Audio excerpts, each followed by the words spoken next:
Hello guys! For today's video guys, nagluluto tayo ng ginataang gulay.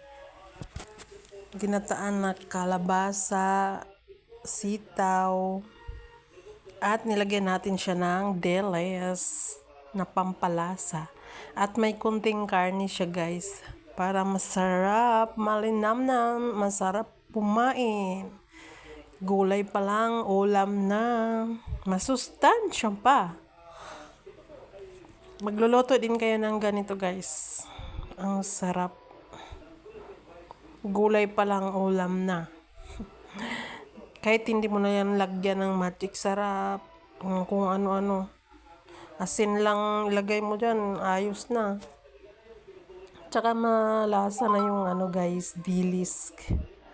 Kaya hindi mo na kailangan ng magic. Ng pampamagic.